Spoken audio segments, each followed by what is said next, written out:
Hello mes choupettes, bonjour, aujourd'hui je vous viens avec un tag, donc j'ai été taguée par Anna MK, donc enseignement Fleur du Ciel, je ne sais pas si vous la connaissez, c'est une super youtubeuse. Donc je viens avec le tag qui s'appelle Je ne suis pas celle que vous croyez. Alors je vais, donc moi ce que j'aime bien faire quand j'ai un tag à faire, c'est que je réponds aux questions le jour même, comme ça au moins c'est pas préparé, c'est pas voilà, c'est pas du faux en fait, je vous le fais directement, je vous réponds à la question directement. Alors, première question, comment penses-tu que les gens te perçoivent au premier abord, juste en apparence? Alors, donc j'ai eu plusieurs petites anecdotes,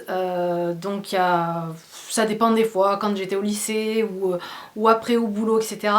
Les gens me perçoivent toujours comme pas une méchante, mais une fille très dure, voilà, pas sociable, etc. Et plusieurs fois, les filles que j'ai rencontrées ou les amis que j'ai pu me faire m'ont toujours dit au début quand je t'ai vue, c'était vraiment, je pensais vraiment que t'étais dure, méchante, tu voulais parler à personne, t'avais un regard froid, etc.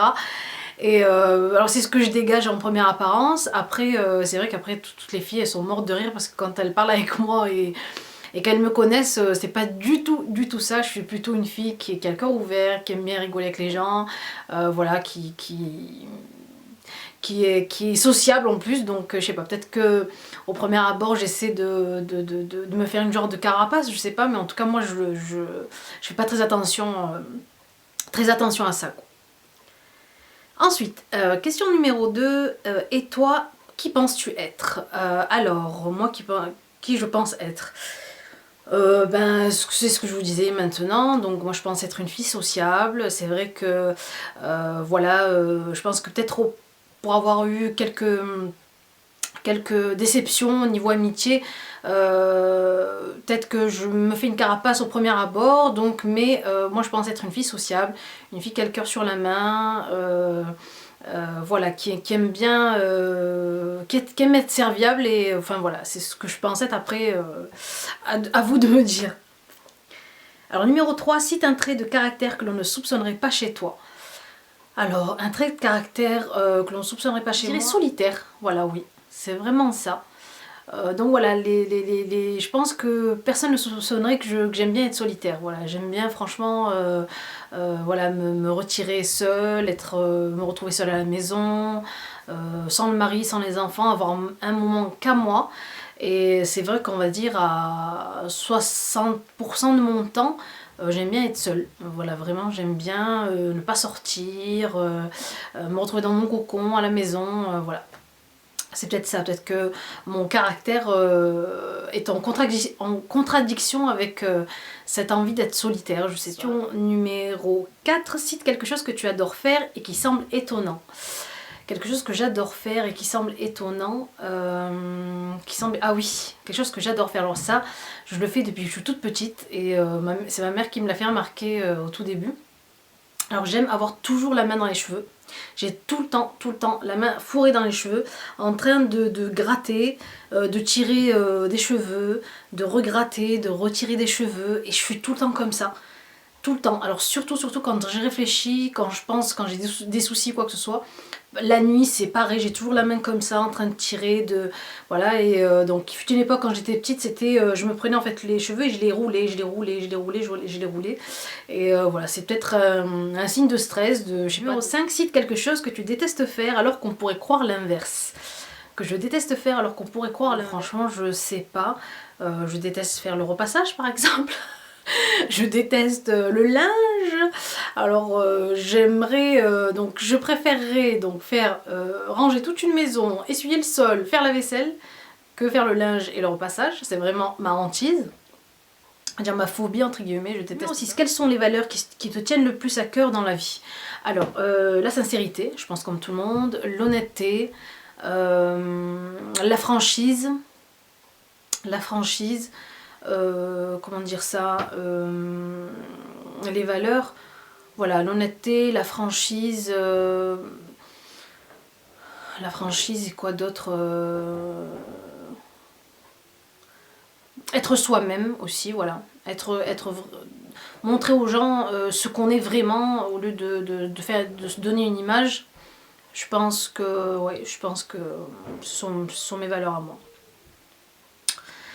Alors, numéro 7, raconte-nous la journée idéale à tes yeux. La journée idéale à mes yeux.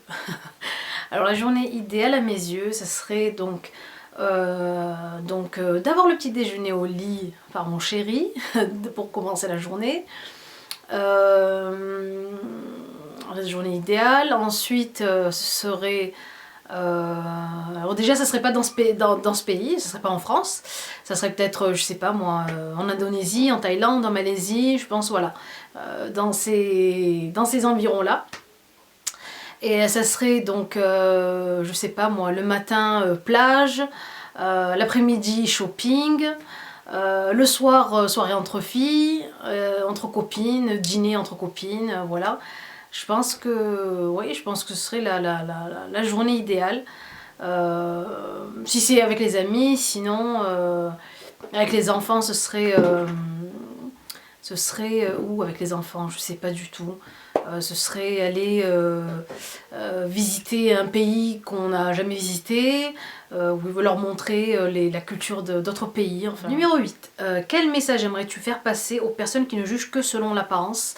Moi ça me tient à cœur cette question parce que c'est vrai qu'en France on juge beaucoup selon les apparences. Je sais pas dans les autres pays, j'ai l'impression que comme l'Angleterre ou aux États-Unis on est plus ouvert d'esprit, on accepte plus sa différence et j'ai l'impression qu'en France il y a un problème avec l'apparence. Donc dès que vous avez une telle ou telle apparence on vous met déjà dans des cases, voilà, surtout avec moi ou d'autres filles qui portent le hijab. Voilà, vous portez le hijab, ben vous êtes ou extrémiste ou je sais pas moi, vous êtes bloqué dans une case voilée, donc on voit pas ce qu'il y a en dessous du voile. Alors peut-être qu'un jour on inventera le voile le voile français, hein. Et je sais pas du tout, j'ai l'impression, voilà, j'aimerais dire à ces gens-là qu'il faut aller creuser plus loin, qu'il faut aller voir plus loin que le bout de son nez, c'est-à-dire se lancer, se donner ce défi de connaître les gens plus que ce que révèle l'apparence. Voilà, c'est ça. Maintenant, moi je sais que j'ai des amis qui viennent de tout bord. Je peux être amie avec quelqu'un qui ne porte pas le hijab, je peux être amie avec une fille athée, je peux être amie avec, je sais pas moi, parce qu'il y a toujours une richesse derrière la différence. Voilà, pour moi c'est ce que je pense. Donc la numéro 9, pourquoi être ici sur YouTube? Quelles ont été tes réelles motivations?